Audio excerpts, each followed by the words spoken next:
할렐루야. 사망 권세에 이기시고 부활하신 주요 하나님께 경배와 찬양을 올려드립니다.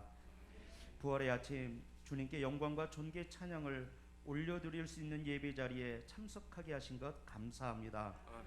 오랜 시간 코로나라는 전염병으로 인해 어두운 터널을 여전히 지나고 있는 저희들이지만 저희를 위해 죽으시고 부활하신 주님께 진정으로 회개하며 부활하신 주님께 더욱더 감사하고 주님의 은혜를 기억할 수 있는 2022년 부활절 예배를 드릴 수 있게 하신 것 감사드립니다. 아멘. 지금도 여전히 전쟁과 기근, 수많은 전염병과 가난, 인간의 힘으로 저희들이 해결할 수 없는 수많은 고통 앞에서 주님의 놀라운 부활의 소식을 들으며 이겨낼 수 있도록 도와주시옵소서. 아멘. 또한 저희들의 악하고 무지하고 수많은 죄악으로 인한 죄를 선하신 주님 보혈의 피로 용서하여 주시고 깨끗게 하여 주옵소서. 전쟁은 하나님께 속하신 줄로 믿습니다. 하나님의 말씀 붙들고 이 땅 살아가는 동안 부활 신앙으로 승리하는 저희가 되게 하여 주옵소서. 기쁜 주님의 부활과 더불어 새로운 영혼들을 초청하여 하나님 앞에 기쁨의 예배를 드립니다. 주님, 저희들의 마음도 새롭게 소생케 하여 주시고 이 부활의 기쁨을 이웃과 가족과 하나님을 모르는 이웃 형제들과 나누는 저희들이 되게 하여 주옵소서. 아멘. 이 시간 함께 머리 숙일 때 처음 나와 주님 앞에 예배하는 귀한 영혼들을 붙드시고 그들의 마음 깊숙이 만져주시고 능력이 되시고 이제 저희의 모든 과거는 예수의 십자가와 함께 죽게 하시고 예수의 부활과 함께 다시 부활하는 저희들이 되게 하여 주시옵소서. 아멘. 목사님께서 전하시는 모든 말씀들이 저희들의 마음밭에 새겨지게 하시고 열매 맺어지게 하시며 행동으로 드러날 수 있도록 인도하여 주시옵소서. 오늘의 이 부활 예배를 온전히 주님 한 분만 기쁘게 받으시길 원하옵고 살아계신 예수님의 이름으로 기도하옵나이다. 아멘. 오늘 주신 말씀은 요한복음 6장 53절에서 57절입니다. 예수께서 이르시되 내가 진실로 진실로 너희에게 이르노니 인자의 살을 먹지 아니하고 인자의 피를 마시지 아니하면 너희 속에 생명이 없느니라. 내 살을 먹고 내 피를 마시는 자는 영생을 가졌고 마지막 날에 내가 그를 다시 살리리니 내 살은 참된 양식이요 내 피는 참된 음료로다. 내 살을 먹고 내 피를 마시는 자는 내 안에 거하고 나도 그의 안에 거하나니 살아계신 아버지께서 나를 보내심에 내가 아버지로 말미암아 사는 것 같이 나를 먹는 그 사람도 나로 말미암아 살리라. 우리 하나님께서 우리 인생을 향한 하나님의 계획은 너무 크고 놀랍습니다. 얼마나 놀라우냐. 하나님이 인간이 되어서 이 땅에 오실 정도였고 그리고 우리의 죄의 문제, 우리 인생의 불행의 문제를 다 청산하기 위해서 우리가 불행할 수밖에 없는 죄의 문제, 죄 때문에 우리 인생을 괴롭히는 사단의 권세를 다 꺾어버리기 위해서 하나님의 아들을 이 땅에 보내주셔서 죄 때문에 내가 죽어야 되고 내가 고통받아야 되는데 내가 붙잡히고 내가 묶이고 내가 신문당하고 내가 수치를 당하고 고통받고 사망의 죽음에 이르러야 되는데 하나님의 아들이 대신 그렇게 붙잡히고 신문당하고 죄가 없는 분이 스스로 자원해서 그들 다 담당하시고 죽음으로 끝나버렸으면 허사가 되고 말 뻔했는데 성경에 하나님 계획대로 사흘 만에 다시 살아나셔서 역사적으로 수많은 사람들에게 보이셨습니다. 예수님을 가장 사랑했던 여인인 막달라 마리아에게 맨 먼저 보이고 그 당시에 500여 많은 사람들이 보았고 오늘날 이 시대도 예수를 믿는 자들 그 마음 안에 부활하신 주님은 나타나시고 말씀 가운데 역사하는 줄 믿습니다. 그 부활하신 주님, 다시 살아나신 주님이 잡히시기 전날 밤에 제자들에게 들려줬던 말씀이 오늘 우리에게 주신 말씀입니다. 주 보혈의 능력, 그 보혈의 능력이 어떤 것인지를 오늘 말씀 우리에게 들려주고 있습니다. 우리 예수님께서 잡히시기 전날 밤에 떡을 떼어 나눠주면서 이 떡은 세상의 생명을 위한 내 살이다, 그렇게 말씀했습니다. 예수님의 몸이 찢겨서 죽음으로 우리에게 죄의 대가를 치름으로 죄가 문제가 해결되기 때문에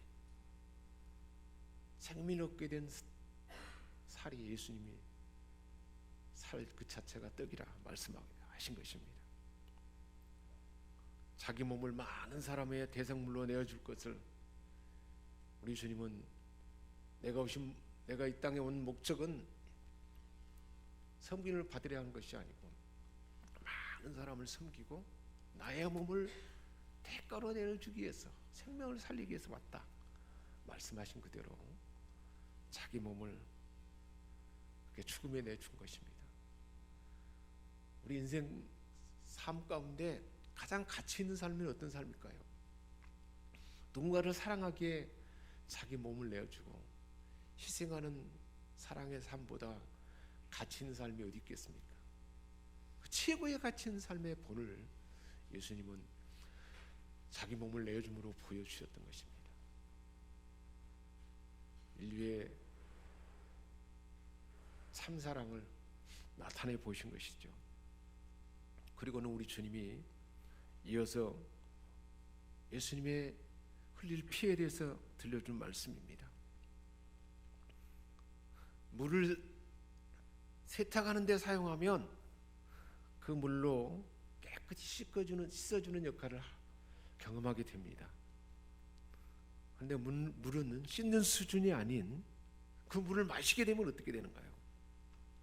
온몸에 근원으로서 물을 마시면 새로워지는 효과가 있습니다. 물로 깨끗이 씻지 않으면 마땅히 누릴 쾌적함이나 청결함을 향유하지는 못합니다.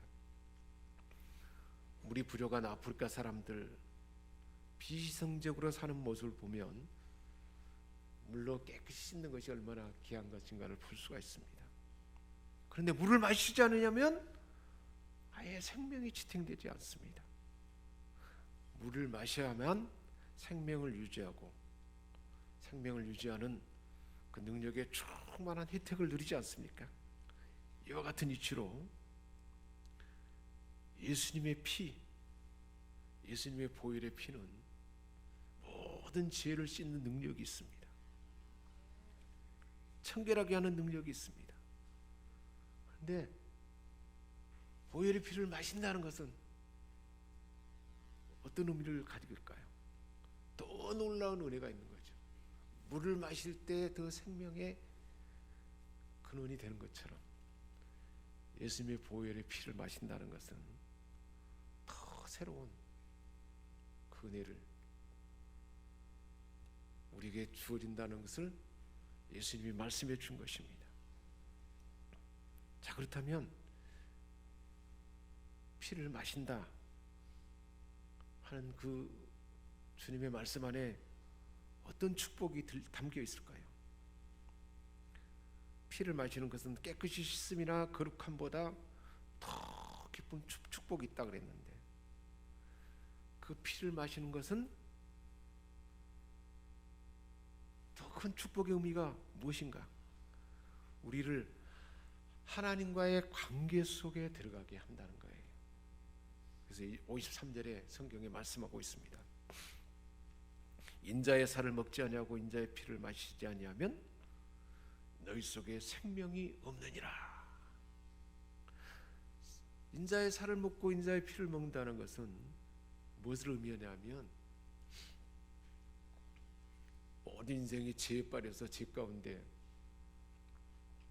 죄 문제 때문에 다투고 싸우고 미워하고 두려워하고 염려하고, 그래서 몸에 질병을 얻게 되고 사망에 이를 수밖에 없었는데, 그런 죄의 문제를 해결해 주시기 위해서 하나님은 아들을 보낸 것입니다. 예수님 몸이 찢기고 예수님의 피를 흘림으로 우리의 죄값을 다 치름으로 우리가 죄의 용서함 받게 되고, 그리고 영생을 얻게 되는 그 일을 위해서 아들을 보냈는데, 하나님의 아들을 믿는, 그 아들을 믿음으로 받아들일 때, 받아들이는 그 자체를 그 살을 먹고 피를 마신다 하는 의미로 가르쳐 준 것입니다. 예수님의 십자가를 믿음으로 받아들인 사람에게 그래서 영원한 생명이 있게 된 그 사실을 주님은 우리에게 가르쳐 준 것입니다. 예수님의 생명, 그 생명이 우리 것이 되도록 죽은 생명, 죄로 인해서 죽은 자들이 예수님의 생명을 우리 안에 취하도록 아들을 보내주셨는데, 그 아들을 믿음으로 받아들이는 그 자체가 바로 그 살을 먹고 피를 마신다는 것을 말씀해 준 것입니다. 하나님의 아들 예수님은 이런 하늘의 생명을 주기 위해서 이 땅에 오신 것입니다. 인간의 몸으로 처녀의 마리아의 몸에 태어나고 사람으로서 하나님의 아들이지만 사람의 모습으로 이 땅에 사셨던, 죄 없이 완벽하게 참된 인생의 삶의 모습을 보였던 바로 그 생명, 그것을 지니신 예수님이셨습니다. 자, 그렇다면 이 땅에 오신 주님으로 인해서 부여된 생명은 우리 인생들에게 어떤 효력과 어떤 역할이 있게 되는 것일까요? 54절 말씀 또 다시 한번 보면, 내 살을 먹고 내 피를 마시는 자는 영생을 가졌고, 하나님의 아들 예수님을 믿는 자는 영생이 소유된다, 영생을 갖게 된다 라고 말씀한 것입니다. 이 영생은 영원한 생명입니다. 인간의 몸으로 오신 예수님의 그 몸 안에는 하나님의 그 본성이 담겨 있기 때문에 영원한 생명이 있었던 것입니다. 그래서 우리 주님이 자기 피를 마시는 자들은 영원한 생명이 있기 때문에 바로 마지막 날에 내가 그를 다시 살리리라 이렇게 말씀하고 있는 것입니다. 예수 그리스도 안에 영생이 있기에 주님의 살을 먹고 피를 마시는 자는 마지막 날에 하나님의 아들 예수님이 다시 산 것처럼 다시 살게 된다는 말씀입니다. 우리 선조들이 죽어서 무덤에 묻혀 있잖아요. 그런데 이제 이 세상 끝날 때가 되면 하나님의 아들이 다시 오셔서 온 세상을, 산자와 죽은 자들이 다 일어나서 심판받게 될 텐데, 그때에 예수님의 생명을 가진 자는 예수님이 죽음에서 부활해서 다시 사는 것처럼 다시 살아난다는 것입니다. 할렐루야. 장닭에 난이 있으면, 장닭에 난이 있는 달걀은 21일이 지나면 따뜻하게 품어주면 병아리로 부화하게 됩니다. 장닭에 난이 없으면 어떻게 되는가요? 무정란으로서 완전히 썩어버립니다. 난이 있으면 생명이 있기 때문에 다시 병아리로 부화하는 것처럼 우리 인생도 그렇게 된다는 것입니다. 예수님의 살을 먹고 예수님의 피를 마시는 자는 주님의 영원한 생명이 있게 된다는 것을 말씀한 것입니다. 자, 그렇다면 예수님의 살과 피로 인해서 그 영생을 갖게 된 사람에게는 어떤 일이 나타나게 될까요? 56절에 말씀하고 있어요. 내 살을 먹고 내 피를 마시는 자는 내 안에 거하고, 예수님을 하나님의 아들로 믿고 영접한 자들에게, 구주로 믿는 자에게는 그 그 사람이 예수님 안에 거하고 예수님이 그 안에 또 거하게 된다는 것입니다. 그래서 예수님은 성경은 그렇게 비유를 하고 있습니다. 포도나무의 원줄기에 붙어있는 가지는 그 포도나무의 진액을 빨아들여서 그 열매를 맺잖아요. 그런 것처럼 예수님이 이 땅에 살면서 맺었던 그 좋은 열매를 맺는 삶을 살게 된다는 것입니다. 그래서 예수 그리스도를 믿는 자는 그저 그냥 이런저런 영향을 받는 것 그런 수준에 머물지 않는다는 거예요. 하나님의 아들 예수님과 친밀하고 영구적으로 하나 되어 있는, 연결되어 있는 연합 속에 거하게 된다는 겁니다. 그래서 내 살을 먹고 내 피를 마신 자는 내 안에 거하고 나도 그의 안에 거한다 그랬습니다. 계시록 3장 20절에는 이렇게 말씀하고 있습니다. 볼지어다 내가 문 밖에 서서 문을 두드리니 누구든지 문을 열면 내가 그에게로 들어가서 나는 그로 더불어 먹고 그는 나로 더불어 먹으리라. 예수님과 마음과 생각이 연결된 상태에서 늘 교통하는 삶을 살게 된다는 거예요. 함께하는 삶을 살게 된다는 거예요. 늘 함께하니까 얼마나 안전이 보장되겠습니까? 어떤 해도 입지 않게 된다는 거예요. 또 이런 사귐이 있기 때문에 풍성한 삶의 열매를 맺게 된다는 거예요. 이게 바로 예수를 구주로 믿는 자 안에 있는 풍성함인 것입니다. 저와 여러분에게 이 놀라운 축복이 임하게 된 줄 믿습니다. 오늘 처음 나온 분들도 이 말씀을 믿음으로 받아들이고 듣는 순간 이 은혜가 나타날 줄 믿습니다. 이 연합이, 이 은혜가 얼마나 실제적인 것인가를 예수님은 계속해서 말씀하십니다. 57절입니다. 내가 아버지로 말미암아 사는 것 같이 나를 먹는 그 사람도 나로 말미암아 살리라. 예수님은 원래 태초에 천지를 창조했던 말씀이셨던 하나님이셨는데 이 땅에 사람의 몸으로 오셨기 때문에 우리 사람이 지닌 죄악을 다 갖고 있었어요. 몸을 가게가면 아프고 또 감정을 건드리면 아프고 인간의 모든 것을 다 지니셨습니다. 우리 사람처럼 죄에 노출될 수밖에 없었어요. 그럼에도 불구하고 죄에 빠지지 않았고 그리고 어떤 환경에서도 가장 완벽한 인간으로서의 최상의 삶의 모습을 본보기로 보여줄 수가 있었던 것입니다. 그 이유가 뭐냐? 내가 아버지로 말미암아 사는 같이라고 말하는 그 의미에 담겨 있습니다. 하나님 아버지가 함께 하셨고 늘 생각과 마음과 감정이 하나님 아버지와 계속 연결되어 있기 때문에 어떤 환경에서도 하나님 아버지로부터 생각을 듣게 되고 감정이 연결되어 있기 때문에 그 감정을 느끼게 되고 그 뜻다른 바를 행할 수 있는 의지가 연결되었기 때문에 그렇게 할 수 있었다는 거예요. 피곤하셨습니다. 슬픈 일을 볼 때는 슬퍼했습니다. 의로운 분노도 나타내기도 했습니다. 그렇지만 아버지께서 나를 홀로 두지 않았다. 하나님이 홀로 두지 않아서 아버지로 말미암아 하나님 아버지로 말미암아 완벽한 삶을 살 수 있다. 그렇게 말씀한 것입니다.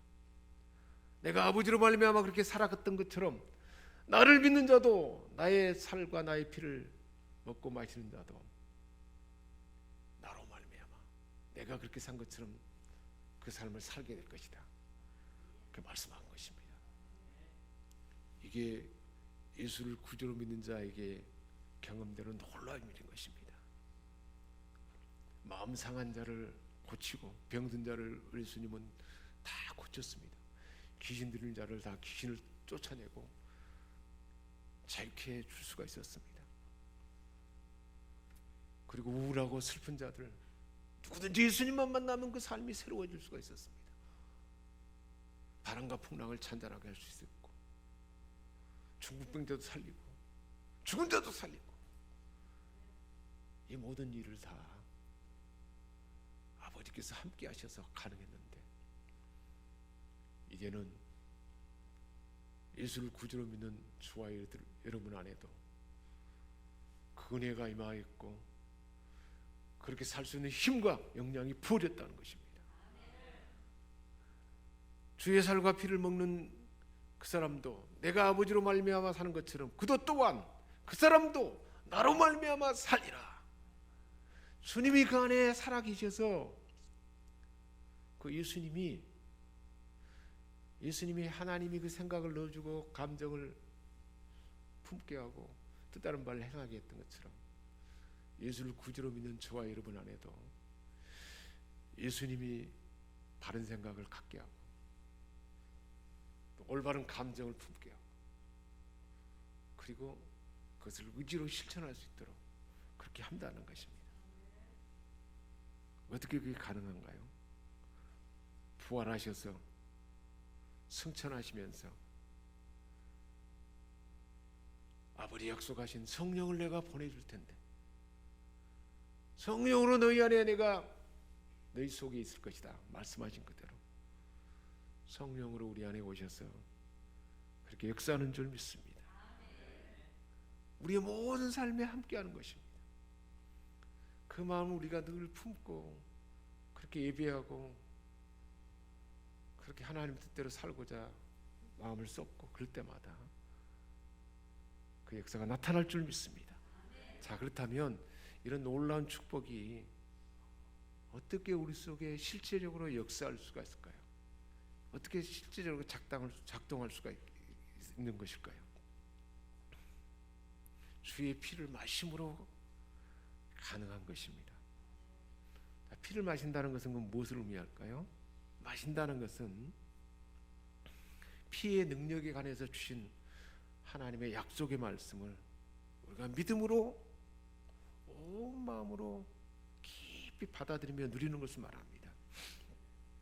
가령 어떤 훌륭한 연사가 말을 아주 정말 놀랍게 감동이 되고 감격이 되는 그런 말을 다 사람들 앞에서 강연을 하면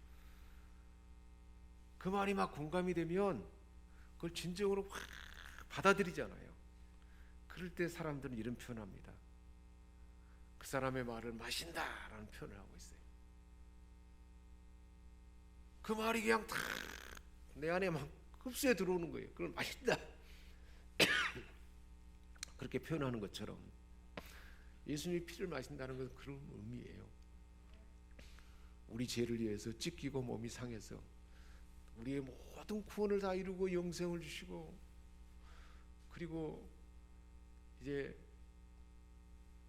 주님의 생명으로 연합되게 하고 주님의 생각이 우리에게 나타날 수 있도록 그것을 다 이뤘다는 그 사실, 다 이뤘다 선언했잖아요.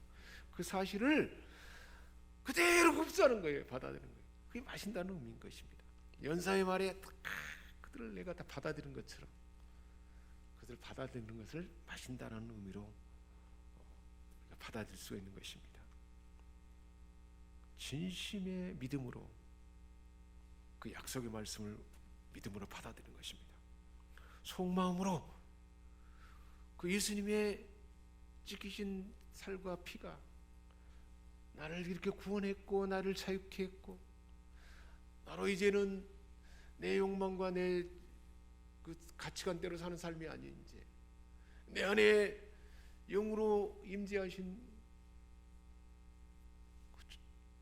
영으로 오신 주님으로 인해서 주님이 주신 생각과 그 감성을 따라서 살아가는 그 삶을 내가 추구하는 것입니다.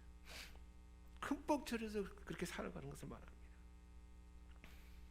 우리 찬양 가사 중에 보면 주의 발에 나의 발을 포개고 그러잖아요. 주님과 늘 모든 것에 연결해서 살아가는 삶인 것입니다. 그래서 이 축복이 얼마나 대단한 것인지를 우리 예수님은 계속해서 반복해서 말씀하고 있어요. 계속 반복해서 내 살을 먹고 내 피를 마시는 자는, 이 말을 반복하고 있습니다. 왜 이렇게 반복하게 될까요? 그 의미는 성찬에 담겨 있어요. 성찬에. 그래서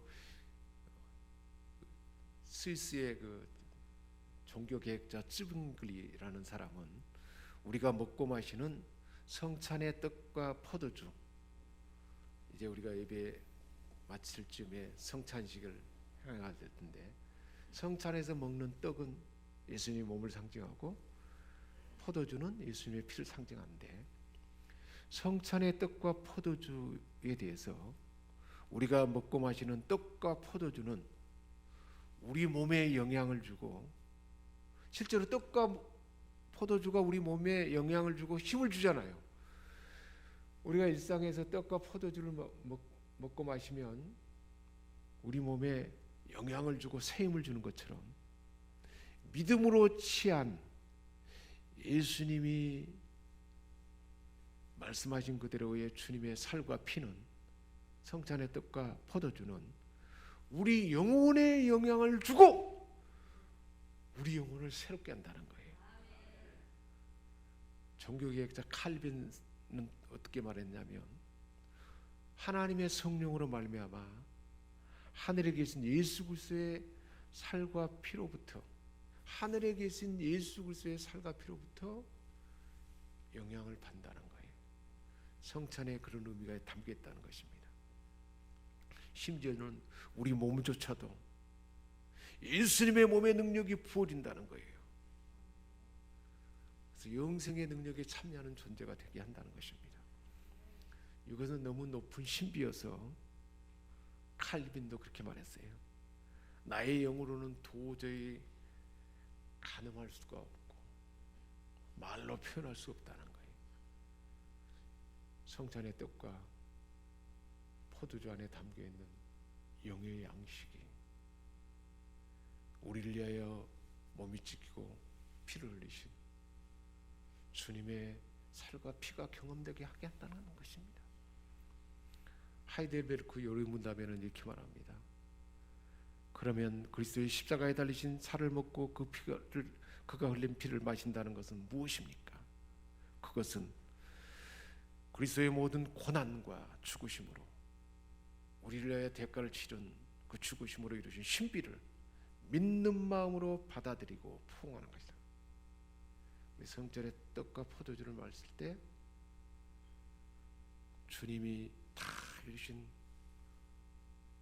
고난의 그 약속의 신비를 마음으로 받아들이고 포용하는 것, 그게 성찬의 떡과 잔을 마시는 마음이라는 것입니다. 그런 자에게 제사함과 영생이 있다는 것입니다. 할렐루야. 예수님이 그 사람 안에 거하게 되고 우리 안에 거하시는 예수님이 보내신 성령으로 말미암아 더 신성한 몸으로 연합되어 가고 우리의 마음과 생각이 새로워진다는 것입니다. 예수님의 살 중에 살이 되는 거예요. 그 떡이 우리 안에 들어오므로 주님의 살 중에 살이 우리 안에 함께 이렇게 연결된다는 것입니다. 주의 뼈 중에 뼈가 우리 뼈가 된다는 거예요. 영원토록 성령으로 지배받는 삶이 연결된다는 것입니다. 하나님께서 처음에 사람을 창조하실 때 흙으로 사람의 모양을 빚으시고 르아에 하나님의 영을 부어주셨어요. 하고 르아의 영을 부어줬는데 바로 그 몸, 그 그 영적 생명으로 회복되게 한다는 거예요. 우리 모든 사람에게 몸을 통하여 죄가 들어왔잖아요. 죄의 문제를 해결하기 위해서 예수님은 하나님이 사람의 몸으로 오셔서 우리 몸을 대신해서 자기 몸을 내어주고 우리를 구원해 주셨습니다. 우리 몸을 다시 하나님의 위로와 영을, 하나님의 영을 부어주셔서 회복되도록 하기 위해서 우리 주님이 몸이 찢기고 피를 흘림으로 주님이 그렇게 말씀하신 거예요. 이 떡을 먹고 이 잔을 마신 자마다 영생을 가졌고 마지막 날에 내가 다시 살리리라. 그리고 내가 아버지로 말미암아 사는 것처럼 너희도 나로 말미암아 살게 될 것이다. 그렇게 말씀한 것입니다. 이 신비가 담겨 있는 것입니다. 이 사실을 믿음으로 받아들인 것입니다. 사람이 갈증이 없으면 물을 안 마시게 되잖아요. 이 말씀에 갈증을 품는 거예요. 그래요, 나도 그 말씀하신 그대로 내가 믿고 그 떡을 먹고 그 잔을 마시고 나도 이 신비에 젖어들기를 원합니다. 그런 마음을 갖는 것입니다. 이제 우리가 성천에 우리 모두가 참여할 텐데 참여하는 우리 모두에게 이 은혜가 부어질 줄 믿습니다. 오늘 처음 나온 분들도 같이 참여할 수 있기 바랍니다. 이 은혜가 약속의 말씀대로 부어질 줄 믿습니다. 기도하겠습니다. 우리 주님께서 내 살을 먹고 내 피를 마시는 자는 영원히 살리라 말씀하셨습니다. 영생과 부활을 약속하셨고 참된 양식이요 참된 음료로 말씀하셨는데, 그리고 주님과 연합되고 우리 예수님이 하나님 아버지로 말미암아 산 것처럼 주로 사는 인생이 된다 했는데, 오늘 이 성전에 참여하는 이곳에 모인 모든 자들에게 이 은혜가 나타나도록 성령으로 기름 부어 주옵소서. 우리 주 예수 그리스도의 이름으로 축복하며 기도합니다. 아멘. 이제 우리 같이 성찬에 참여할 텐데요. 성찬에 관련된 말씀을 잠깐 또 말씀드리겠습니다. 낭독합니다. 주께서 잡히던 날 밤이었습니다. 우리 주님은 사랑하는 제자들과 같이 마지막 유월절 식사를 하셨습니다. 그때 떡을 들어 축사하셨습니다. 그리고 그 떡을 떼시면서 말씀하셨습니다.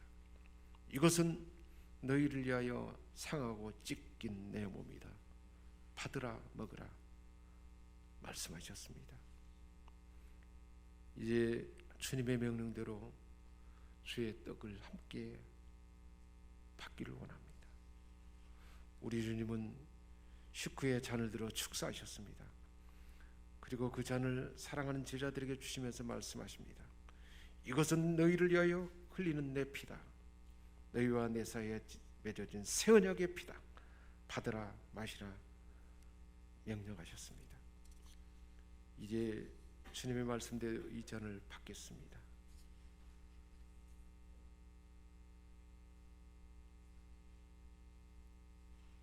기도하겠습니다.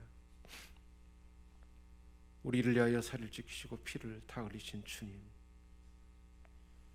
오늘 우리가 청결하지 못한 마음과 육체를 가지고 이 자리에 나와 있습니다. 이제 주님의 살과 피를 받아들이는 성례전에 서 있습니다. 이 자리에 임재하셔서 우리의 입과 육체의 모든 기능에서 주님의 살과 피를 깊이 경험하는 우리 모두가 되게 하여 주옵소서. 그리하여 주님을 뵙는 기쁨이 가득하게 하옵소서.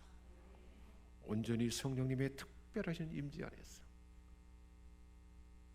주님이 내 안에 생각을 넣어주시고 감성을 연결해 주시고 뜻하는 바를 행할 수 있는 그 은혜가 나타나게 하여 주옵소서.